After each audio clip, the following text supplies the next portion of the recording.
Baik, Bapak Ibu sekalian yang berbahagia, di malam hari ini kita masuk pada dosa besar yang ke-16.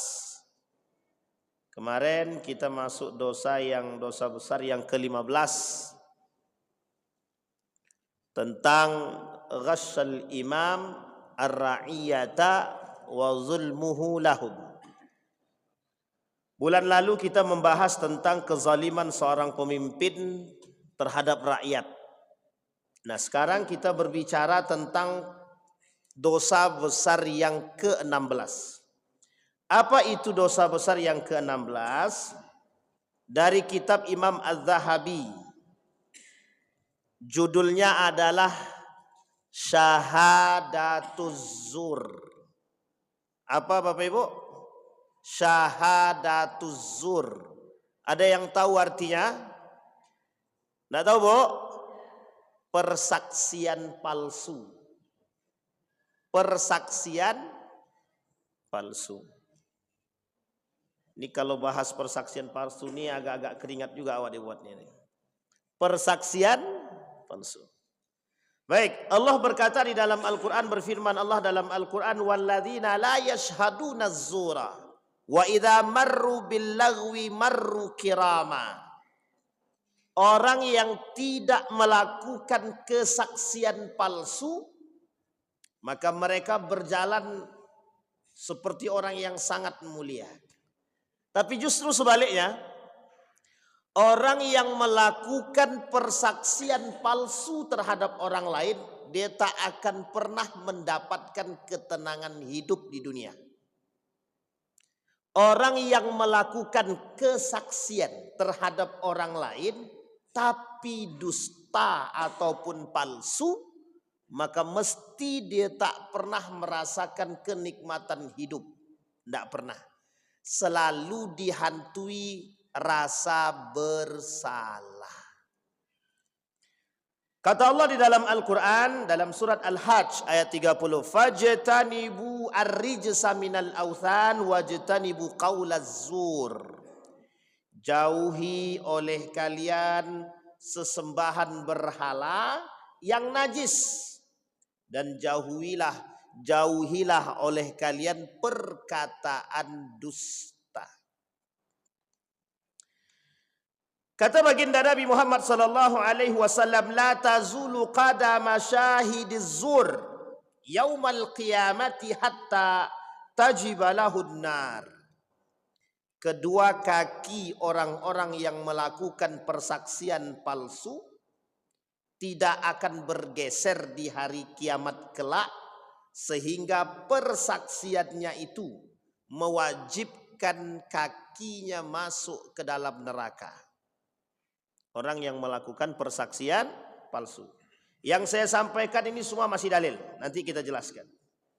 Dalil yang lain dalam surat Ghafir atau dalam surat Ghafir ayat 28. Ghafir ini surat Al-Mu'min. Ayat 28. Innallaha la yahdi man huwa musrifun kadzab. Sesungguhnya Allah tidak memberi petunjuk kepada orang-orang yang melampaui batas dan berdusta. Musrifun kadzab. Yatba'ul mu'minuna ala kulli syai'in laisal khiyanatu wal kadzib.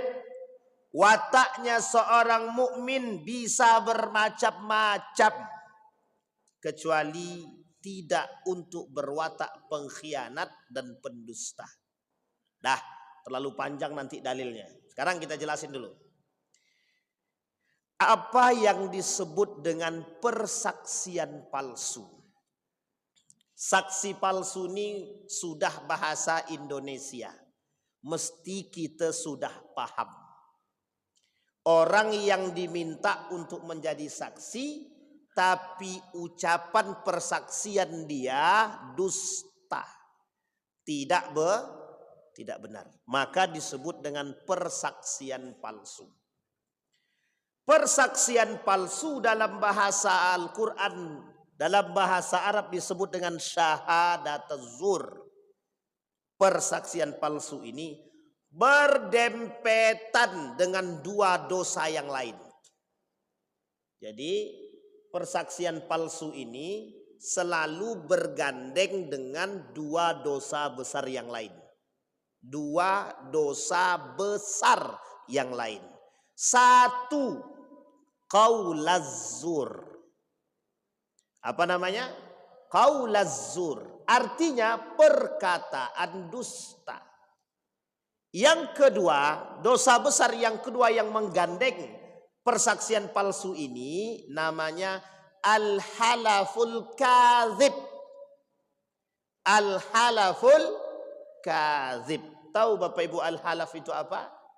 Al-yamin al-munkar. Sumpah palsu. Dia mesti bergandeng tuh saksi. Kalau dia melakukan persaksian palsu itu, mesti dia juga melakukan dua dosa besar yang lain. Sumpah palsunya dan perkataannya palsu. Kalau ada orang diminta jadi saksi di pengadilan, dipanggil Pak. Apakah Anda menjadi saksi atas Fulan ibn Fulan? Ya, saksi. Apakah Anda mengetahui bahwa Fulan ibn Fulan ini tadi malam membunuh orang atau nembak orang?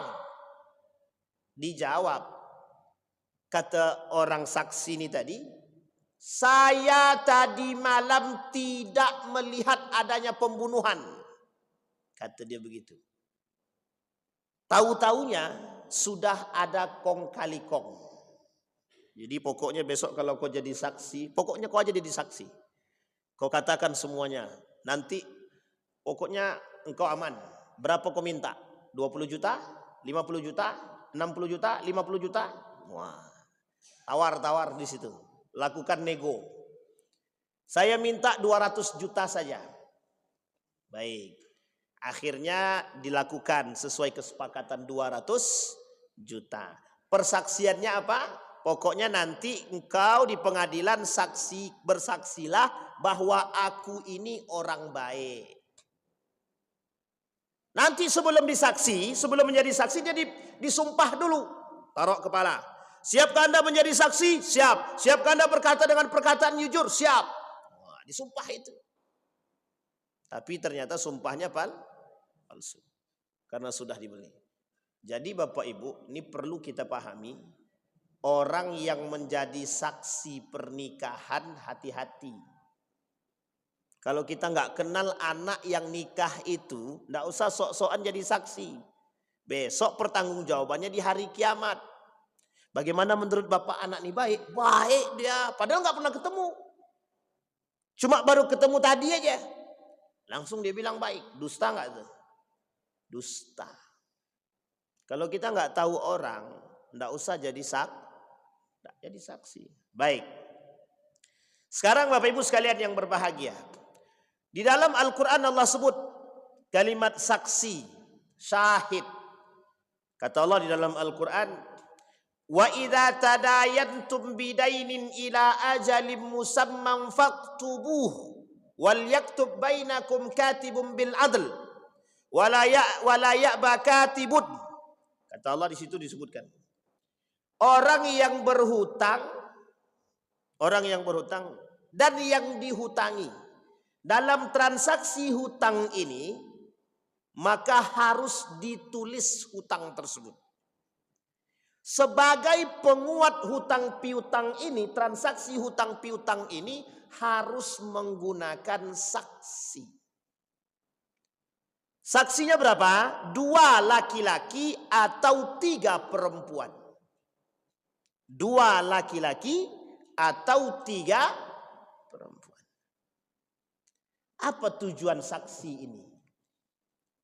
Ketika satu saat nanti terjadi miskomunikasi atau gesekan, yang mohon maaf ternyata tulisan kita ini hilang, orang yang bersaksi inilah yang kelak yang akan memberikan persaksian. Misal contoh saya berhutang dengan Bang Didi. Bang Didi, aku pinjam uang abang 30 juta.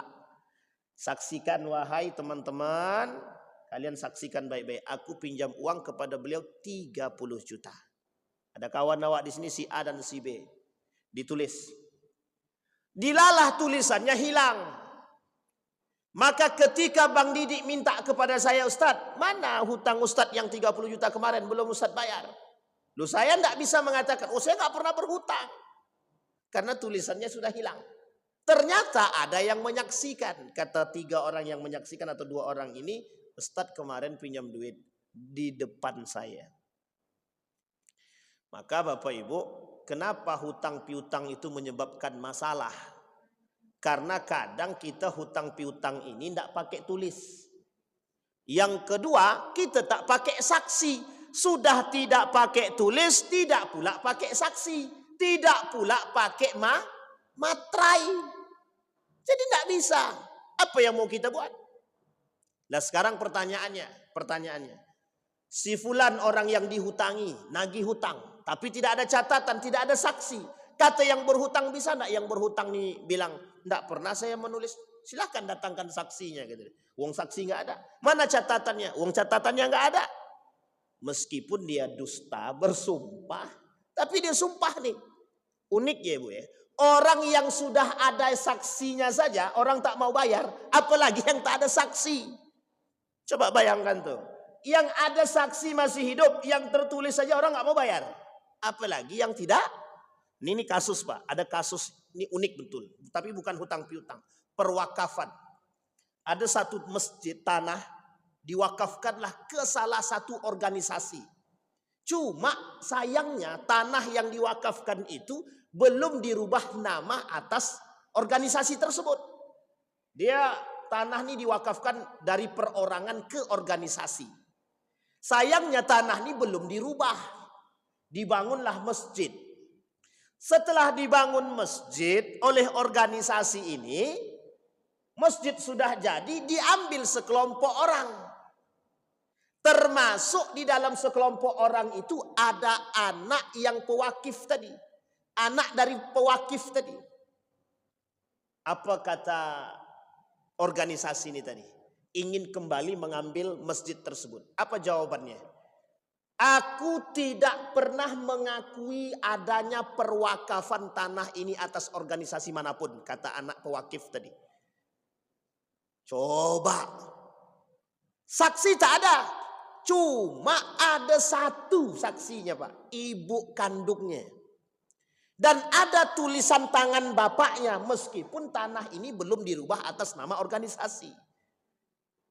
Cuma anaknya nggak mau mengakui tentang perwakafan tersebut. Sayangnya lagi ibunya nggak mau berbicara karena yang termasuk dalam saksi tanda tangan itu adalah ibunya sendiri. Coba, itu capek-capek aja sholat itu, capek-capek aja sholat dia itu nggak ada gunanya itu, karena nggak bermanfaat dalam urusan hal seperti itu dia nipu terus itu. Nah, kembali kepada poin tadi. Bapak Ibu, persoalan seperti ini disebut Nabi dalam hadisnya. Ittaquz zulma fa inna zulma zulumatin yaumal qiyamah. Ini bagian daripada kezaliman. Ada yang dirugikan, ada yang mengambil untung, bukan diuntungkan, mengambil untung atas kerugian orang lain. Orang yang mengambil keuntungan di atas kerugian orang lain, zalim. Sampai sini paham ya Bapak Ibu ya? Nah sekarang kita perhatikan kembalikan. Maka persoalan persaksian ini itu sangat ribet. Kenapa saksi ini penting? Kenapa saksi nikah itu penting adanya saksi? Kalau tidak ada saksi tidak bisa Pak. Tidak mau orang kecuali nikah siri. Itu pun pasti pakai saksi. Meskipun orang yang menjadi saksi itu orang belian. Orang sogokan. Kenapa pentingnya saksi itu? Untuk memberikan pendapat, untuk memberikan keterangan bahwa orang yang menikah ini layak untuk menikah. Sampai di sini paham ya Bapak Ibu ya? Harusnya selaku KUA itu cross check benar yang jadi saksi itu. Cross check betul. Kau siapa jadi saksi? Aku ini keluarga. Keluarga mana? Jauh mana? Rupanya nggak ada kaitan. Susah Pak. Orang yang berhak memberikan saksi itu adalah satu yang mengerti. Ada syarat Pak? Ada. Syarat orang yang bisa memberikan persaksian mengerti. Kalau tidak mengerti tidak bisa. Yang kedua balik Pak. Orang balik wajib jadi saksi. Boleh jadi saksi, boleh. Kalau tidak balik tidak bisa jadi saksi. Saksinya anak kecil, gimana? Orang akalnya belum sempurna. Sampai sini paham ya? Baik, sekarang kita kembalikan. Persaksian palsu. Nah, itu saksi. Makanya dalam Al-Quran disebut dengan syahadah, persaksian. Nah, persaksian seperti ini selalu akan kita temukan dalam berbagai macam perbuatan. Apapun itu, termasuk pernikahan, akte, dan lain sebagainya banyak. Saksi siapa? Si A. Dalam surat tanah, saksi siapa? Si B, Pak RW, Pak RT, kan, dan lain sebagainya. Butuh saksi. Nah, apa yang harus kita awasi?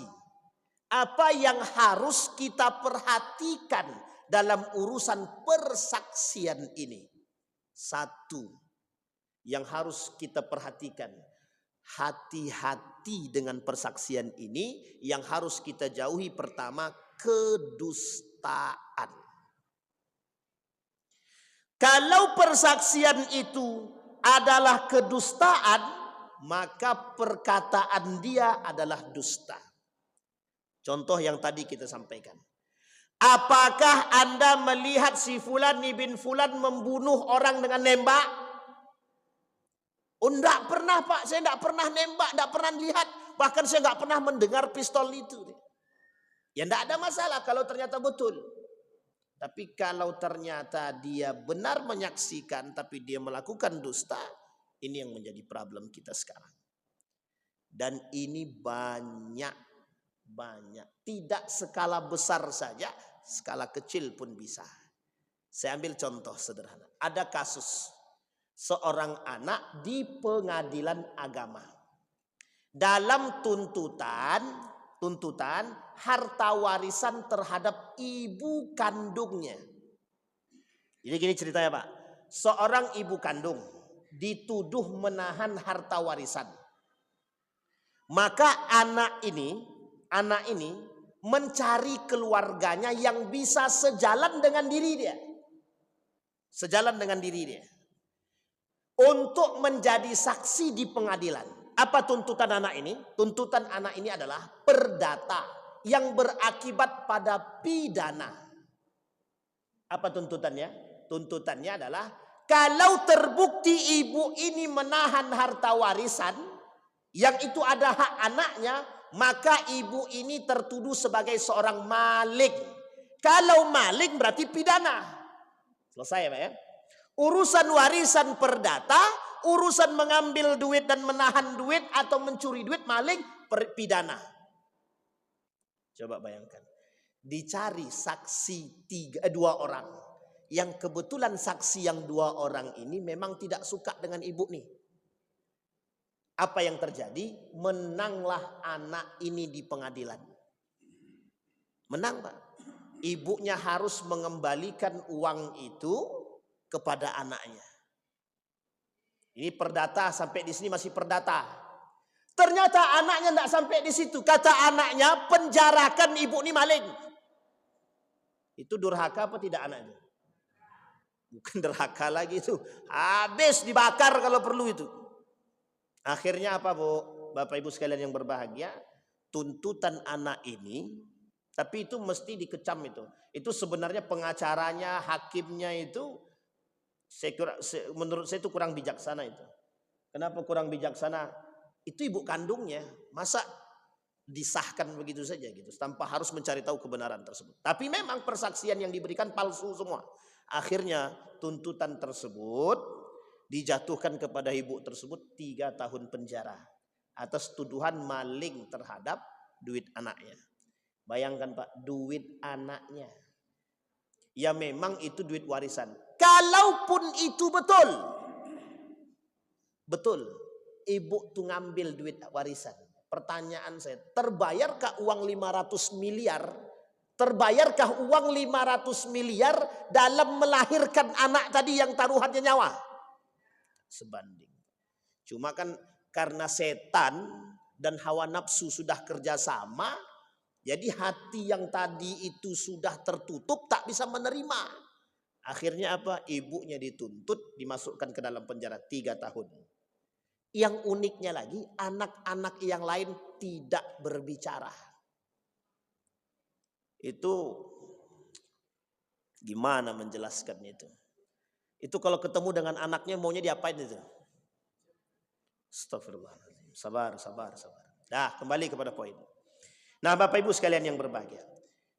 Maka orang-orang yang melakukan persaksian palsu. Nah, sekarang pertanyaannya, mengapa persaksian palsu ini masuk dalam kategori dosa besar? Satu, dia telah membuat kezaliman atas orang yang disaksikan. Yang kedua, dia telah melanggar aturan keadilan. Yang ketiga, dia telah merusak hukum. Yang keempat, dia telah menciptakan tidak adanya perdamaian. Dalam arti lain sebenarnya yang paling besar di antara 4 poin tersebut, dia telah merugikan orang lain. Sekarang kita ambil contoh sederhana. Anggaplah si Ahmad. Ternyata si Ahmad ini tertuduh maling ayam. Orang yang lain mengatakan, saksi betul Pak, si Ahmad itu memang betul-betul maling ayam. Karena persaksian 3 warga tadi, padahal si Ahmad ini nggak maling. Tapi karena 3 orang ini bekerja sama dengan orang yang menuduh, akhirnya masuk ke dalam penjara si Ahmad ini. Maling ayam, anggaplah 5 tahun penjara. Karena yang sifatnya kecil-kecil mesti besar hukumannya. Kalau yang sifatnya maling besar-besar baru penjaranya kecil-kecil gitu. 5 miliar penjaranya 1 tahun. 5 cuman ayam penjaranya 5 tahun gitu. Ini harus dipahamin tuh. Singkat cerita, ini misal contoh si Ahmad tadi. Akhirnya Ahmad nih masuk penjara, anggaplah 5 tahun. Sekarang pertanyaan saya, berapa tahun Ahmad akan mengalami kerugian? 5 tahun. Selama 5 tahun nih kerugian terhadap siapa? Ahmad sajakah atau anak dan istrinya? Anak dan istrinya. Sekarang pertanyaannya, apa yang akan dilakukan oleh anak dan istrinya selama 5 tahun? Banting tulang. Iya kalau sebelumnya istrinya punya pekerjaan. Iya kalau Ahmad punya tabungan. Kalau tidak punya tabungan, ada kerugian yang lain? Ada. Anaknya tidak sekolah. Anggap anaknya 2 saja, nggak usah banyak-banyak. Berarti karena tidak ada dana, tidak ada biaya, anaknya tidak bisa sekolah. Di total Pak, berapa kerugian Ahmad dan keluarganya selama 5 tahun? Anggaplah total kerugiannya 5 miliar. 5 miliar. Apa yang harus kita lakukan? Yang akan dimintai pertanggungjawaban kepada orang yang melakukan persaksian palsu, dia wajib mengganti semua kerugian Ahmad. Kalau ternyata persaksian dia adalah palsu dan terbukti akan kebenaran. Kalau tidak dia selesaikan urusan kezaliman dia di dunia, maka dia akan dituntut di akhirat. Coba bayangkan. Yang kayak gini nih Pak. Kita banyak melihat Pak. Contoh nih kemarin. Ada orang ngambil tanah tetangga. Dia ambil tanah tetangga. Tanah itu harusnya lurus, jadi melengkung begini. Jadi diambilnya tanah sekian meter lah gitu. Pak RW-nya nggak mau tanda tangan karena dia tahu itu dusta gitu. Akhirnya apa kata dia? Pokoknya kita harus ke pengadilan. Boleh kata Pak RW-nya, bawa ke pengadilan kata dia. Dan saya tidak akan menjadi saksi Anda kata dia. Akhirnya didatangin nih Pak, saksi-saksi yang lain yang sejalan dengan diri dia, yang bisa mengakui perbuatan dusta dia. Coba bayangkan. Orang-orang seperti ini nih maunya apa gitu. Kita coba kita ambil contoh kasus skala besar. Kita coba lihat coupling laut yang sebelum pernah terjadi. Coba bagaimana itu persaksiannya besok itu. Itu mesti saksinya palsu semua itu Pak. Persaksian yang mereka buat itu mesti palsu semua itu. Kenapa kita katakan begitu? Sampai sekarang itu nggak jelas itu. Coba bayangkan. Nah, Bapak Ibu sekalian yang berbahagia, dampak daripada persaksian palsu yang pertama, kalau kita yang bersaksi, mohon maaf, persaksian palsu, yang bersaksi ini palsu, satu, dia telah merugikan orang lain. Ya kalau cuma 1 hari 2 hari Pak, kalau setahun 2 tahun kita sudah menzalimi satu keluarga. Yang kedua, bagi orang yang bersaksi, maaf, bagi orang yang disaksikan tadi, dia telah mendapatkan ketidakadilan atas perbuatan orang-orang yang tidak semestinya melakukan perbuatan demikian. Dan ingat, sama pada poin yang pertama, masuk dalam kategori zalim. Maka dikatakan oleh Allah, apakah mereka itu berharap, apakah mereka mengira Allah akan diam atas perbuatan kezaliman yang mereka lakukan, kata Allah? Tidak. Allah tidak tinggal diam atas perbuatan kezaliman yang telah mereka lakukan. Tidak akan diam. Maka besok persaksiannya di mana? Di hari kiamat, Pak. Kalau persaksiannya di hari kiamat, la yanfa'u imanuhum, tidak akan bermanfaat, iman mereka tidak ada manfaat lagi. Maka Bapak Ibu, kalau orang sudah bersaksi palsu dan tidak meminta maaf di dunia, maka urusannya belum selesai. Tapi dia sudah bertaubat kepada Allah, fataqabbalallahu taubatahu, Allah terima taubatnya, tapi urusan dia dengan si fulani bin fulan belum selesai. Makanya Pak, urusan manusia selesaikan di dunia. Anda yang punya utang, uruskan, selesaikan di dunia. Anda yang pernah menzalimi orang lain, uruskan di dunia, selesaikan di dunia. Anda yang punya rasa, yang pernah menyakiti hati manusia siapapun dia, datang kepada orang yang pernah kita sakiti, minta maaf. Karena kelak pertanggungjawabannya di akhirat. Selesaikan di dunia. Jangan dikira hutang itu cuma duit. Bukan. Janji hutang. Orang yang menyakiti manusia lain hutang. Sampai dia datang meminta maaf. Tapi Ustadz, sebelum aku datang mereka sudah maafkan. Dari mana yang kau tahu? Ya begitu karakter orangnya. Alhamdulillah Pak. Kalau tidak, datang. Cari Pak, cari. Tapi orangnya tidak lagi pernah kami temukan, Ustaz. Entah di mana-mana dia sekarang. Entah dah mati, entah masih hidup gitu kan. Tetap bertaubat kepada Allah. Ini ada satu kasus Pak, kasus terjadi. Ini kasus nyata. Cerita ini nyata. Seorang perempuan sudah ibu-ibu, punya anak 1 laki-laki. Cita-cita anaknya ini ingin selalu mengajak orang tuanya, ibunya ini ingin sekali mengajak ibunya ini ke tanah suci. Anaknya dagang, jualan Pak. Alhamdulillah niatnya untuk sampai ke tanah suci Allah kabulkan. Berangkat dia sendirian. Di depan Ka'bah dia berdoa, ya Allah tahun depan aku pengen bawa ibuku berangkat haji. Allah kabulkan Pak. Allah luaskan rezekinya Pak. Allah kabulkan Pak. Allah kabulkan. Besoknya tahun selanjutnya dibawanya ibunya Pak. Sampai ke dalam Masjidil Haram, baru mau masuk ke perbatasan. Kalau saya tak salah itu di pintu King Abdul Aziz atau gimana. Pokoknya di antara pintu-pintu itulah. Masuk Pak. Ke dalam masjidnya masuk. Ke dalam masjidnya. Pas mau mendekat Ka'bahnya. Langsung mata ibunya buta. Buta mata ibunya. Selama dia di depan Ka'bah, ibunya tak pernah bisa melihat Ka'bah. Tidak pernah bisa. Dibawa Pak. Nangis ibunya. Sedih ibunya. Dibawa ke hotel. Keluar dari Masjidil Haram, sehat matanya. Ini pernah kami temukan kasus yang hampir serupa. Saya pernah bawa jamaah, Bapak Ibu. Bawa jamaah umrah. Masuk Masjidil Haram, linglung. Keluar Masjidil Haram, sehat otaknya. Coba bayangkan. Seolah-olah Masjidil Haram ini tidak mau menerima kedatangan dia. Masuk Masjidil Haram, kayak orang gila dia. Keluar Masjidil Haram sehat otaknya. Saya bilang nih, bapak nih tadi kok enggak sehat Pak? Enggak ada, sehat-sehat aja kata dia. Enggak percaya deh. Padahal kita yang mencari dia keliling-keliling. Omongannya ngelantur sepanjang jalan dalam Masjidil Haram tuh Bang. Dia omongannya ngelantur aja. Tapi ketika keluar, sehat aja ngomongnya tuh. Ustaz, kita makan bakso yuk di sana, kata dia. Jadi seolah-olah nggak ada masalah gitu loh. Sama dengan kasus ibu nih Pak. Masuk masjid, pas melihat Ka'bah, mata dia buta. Nggak nampak. Nggak nampak sama sekali. Berkali-kali dibawa anaknya. Ketika keluar Masjidil Haram menuju hotel, sehat. Akhirnya apa yang terjadi? Dibawa Pak kepada dokter, dicek Pak. Sama dokter dicek, matanya sehat. Beberapa rumah sakit dibawa, dicek, sehat matanya. Dibawalah ke seorang ulama.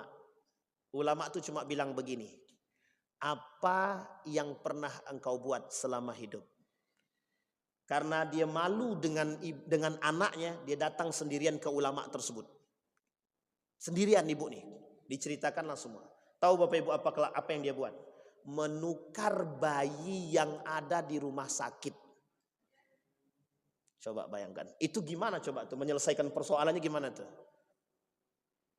Bayi yang baru lahir ini Pak, mohon maaf Bapak Ibu ya, bayi yang baru lahir ini, itu kalau kita ndak betul-betul perhatian, nggak ngerti betul, itu hati-hati bisa ketukar. Dan itu pekerjaan yang sangat fatal kalau dia tak berhati-hati betul. Ternyata terjadi kejadian Pak sama ibu ini. Apa kata ibu nih? Kalau ada orang tua yang menginginkan anaknya tidak cacat, ternyata yang lahir adalah cacat, maka kerjaan dia untuk menukar itu. Ditukarnya Pak bayi ini Pak. Ada orang tua yang nggak suka dengan anak yang perempuan. Dia sukanya anak laki-laki. Ternyata yang lahir dari istrinya adalah perempuan. Ditukarnya Pak. Ditukarnya. Sekarang pertanyaannya adalah, bagaimana dengan pekerjaan seperti ini? Yang kita khawatirkan adalah hidupnya anak nih. Dia telah mengacaukan sekian banyak Pak. Banyak betul yang dia kacau itu. 1, nasab anak nih. 2, persoalan kewarisannya. 3, persoalan kemuhriman atau kemahramannya. Coba bayangkan Pak. 4, sempatlah anak nih ternyata, mohon maaf, ternyata tertukar begitu. Dan bapak ini adalah laki-laki dan tidak bisa menyusui dan istrinya meninggal. Maka sampai besar anak ini nggak bisa nih Pak sama laki-laki ini. Susah. Gimana laki-laki ini? Tapi karena dia tidak tahu tidak ada masalah. Cuma kalau mereka yang minta itu yang menjadi masalah. Dan ada perbuatan yang kedua Pak yang disampaikan. Ini faktanya begitu. Perbuatan yang kedua. Apa perbuatan kedua? Datang ke dukun. Jadi setiap orang yang datang ke persugihan itu, mereka minta sesuatu. Salah satunya adalah ari-ari daripada bayi yang baru lahir. Dikasih. Nah inilah kelakuan yang paling sudah syirik iya, zalim iya, banyak perbuatannya. Bapak Ibu sekalian yang berbahagia, Nabi tidak pernah bohong. Nabi bilang, perbuatan yang tidak diterima oleh Nabi, oleh Allah itu, yang bisa menghapus amal ibadah kita. 1, syirik. Kata Nabi ada yang nomor 6. Nomor 6 itu zalim. Sekarang Ibu, bagaimana, apa yang harus dilakukan oleh seorang perempuan ini? 1, bertaubat. Benar Pak. Allah akan mengampuni taubat orang tersebut. Tapi pertanyaannya yang kedua Pak. Kezaliman dia terhadap perbuatan dia bagaimana? Dia harus pertanggungjawabkan di akhirat. Dalam tulisan tersebut. Akhirnya perempuan ini bertaubat Pak. Tapi kan belum selesai. Akhirnya sebelum dia berangkat untuk ketiga kalinya berangkat haji tadi, Allah wafatkan dia. Bumi tidak mau menerima dia sama sekali. Ini dalam cerita itu Pak. Cerita nyata tersebut.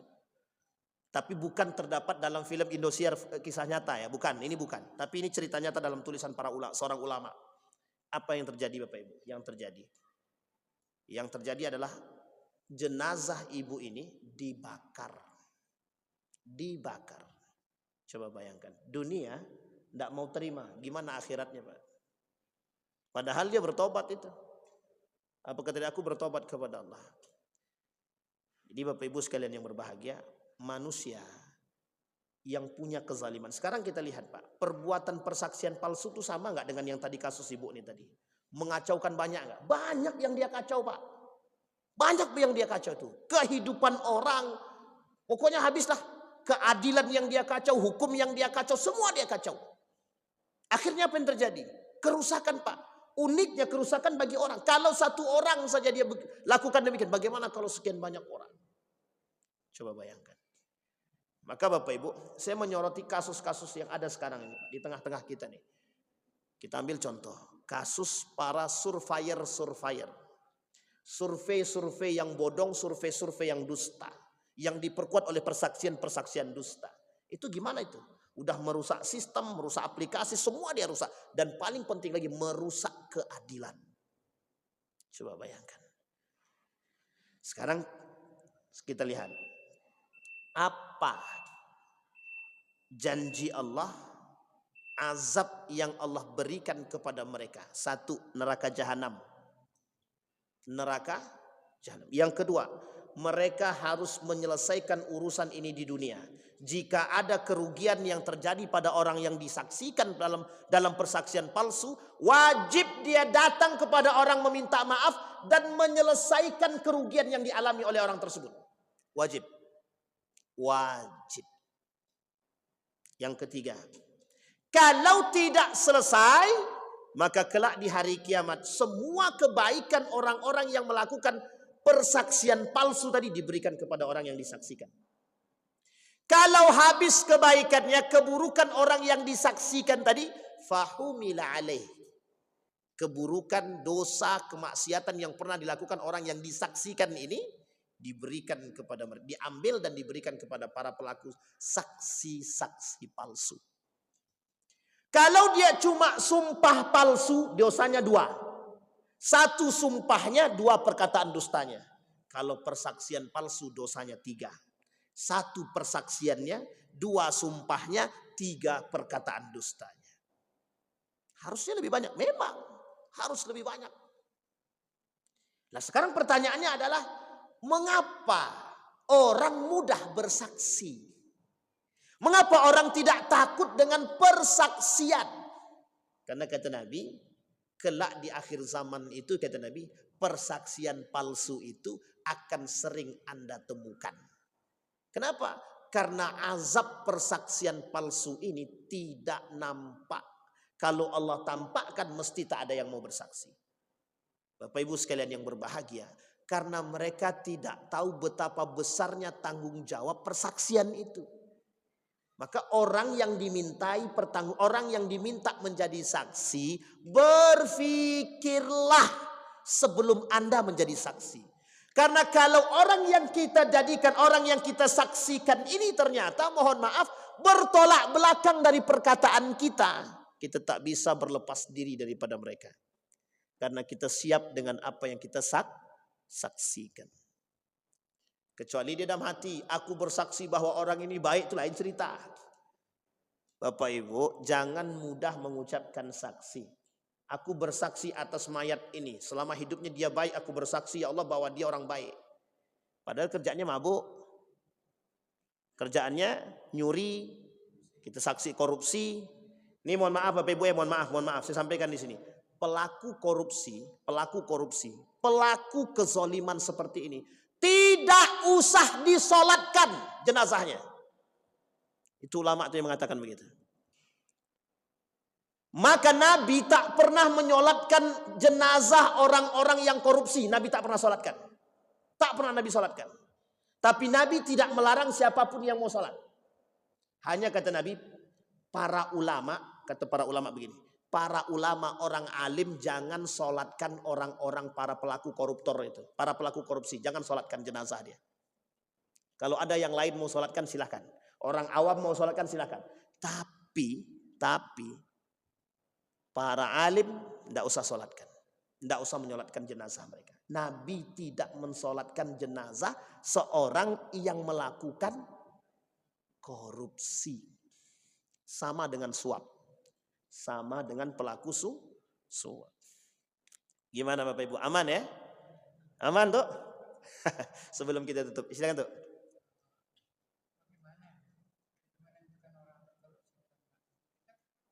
Baik. Bagaimana itu Pak menentukan orang itu korupsi atau tidak?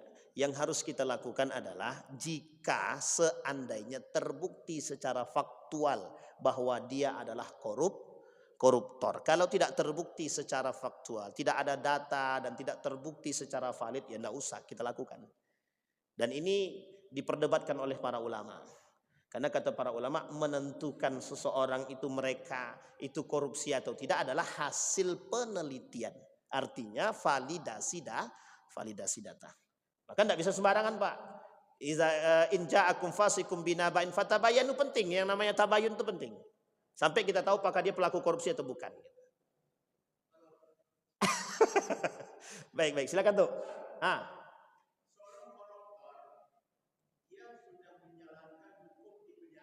Benar.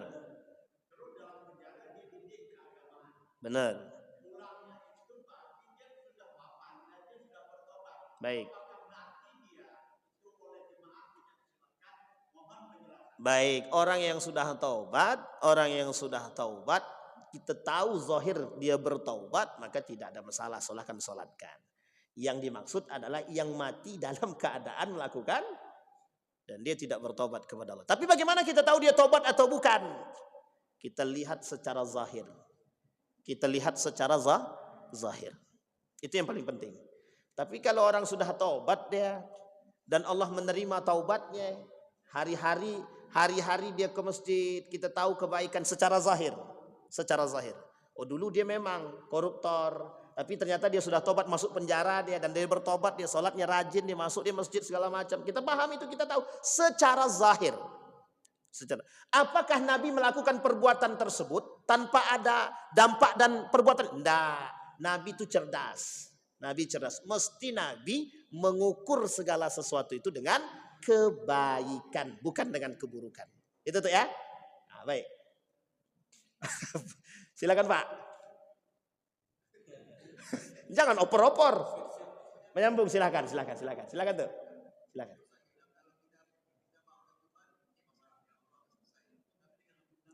Baik. Persoalan misalkan korupsi dia. Dia bertobat kepada Allah. Allah terima tobatnya. Urusan dia dengan manusia, selesaikan dengan manusia. Tapi kan kami nggak tahu duit siapa yang kami korupsikan ini. Maka kata para ulama, perbanyak amal soleh. Amal soleh itu bagaimana? Ini wallahu alam. Ulama tidak bisa memastikan apakah orang tersebut dihapus daripada kezaliman dia terhadap manusia, tidak. Tapi kata para ulama, setidaknya meringankan beban azab yang akan dia terima dengan cara bersedekah. Perbanyak sedekah, perbanyak amal soleh. Karena kita nggak tahu duit siapa. Misal, kalau tahu dia yang dikorupsinya duit Ridwan, datang deh ke Ridwan. Ridwan, kemarin aku korupsi duitmu 50 juta nih, aku kembalikan. Selesai, Pak. Atau dia datang minta maaf, aku katakan aku maafkan, selesai. Tapi kita nggak tahu, Pak. Makanya saya katakan, dulu pernah kita sampaikan di sini, 968 triliun kira-kira yang bakal menjadi saksi di hari kiamat siapa? Kita semua, Pak. Coba paham, bayangkan. Kalau 1 juta umat bersaksi ke hadapan Allah, si fulan bin fulan koruptor, selesai, Pak. Nanti kan Allah tidak tahu. Allah ini maha mengetahui, Pak. Allah maha mengetahui apa yang akan dibuat. Oh, ternyata koruptornya tidak 1 orang. Ada sekian ratus orang yang koruptor. Dari 900 bagi. Kan begitu. Tapi ingat, kata para ulama, orang yang tidak mengerti akan kezoliman yang pernah dia buat, kemana dia harus katakan, yang harus dia lakukan, perbanyak amal soleh. Dan istiqomah. Masalahnya di situ. Jadi kalau sudah pernah korupsi, tobat, jangan duduk dengan para koruptor balik. Selesai itu urusan. Cari celah itu. Gitu Pak ya. Itu Pak John. Ada lagi Bang? Aslah. Terakhir. Sila nyambungnya 3 hantu. Pak nyambung 3 nih. Bentar Bu, saya terakhir.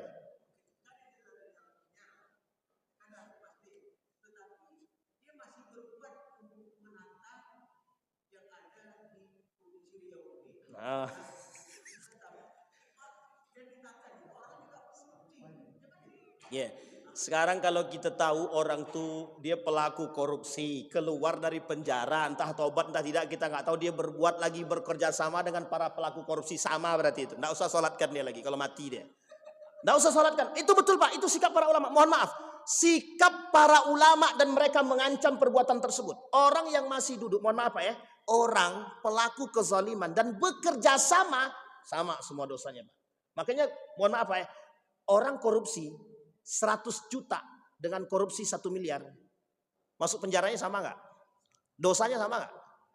Masuk penjaranya tetap masuk, cuman tahunnya berbeda kan? Tapi kalau dosanya barang Pak sama Pak. Hanya saja nanti kezoliman terhadap manusianya yang berbeda. Coba bayangkan. Kalau 100 juta paling yang dizolimi 10 orang. Kalau 1 miliar yang dizolimi 100 orang. Misal, itu contoh.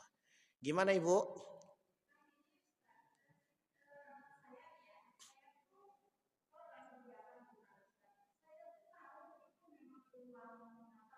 Uang haram.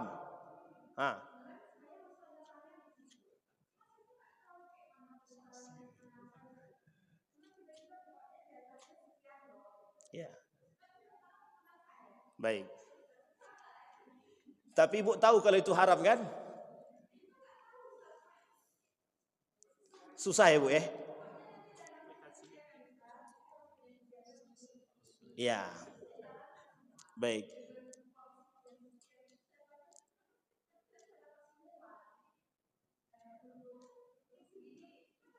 Oke. Kita paham. Jadi begini Bapak Ibu. Ada orang yang melakukan kemaksiatan tapi ditekan.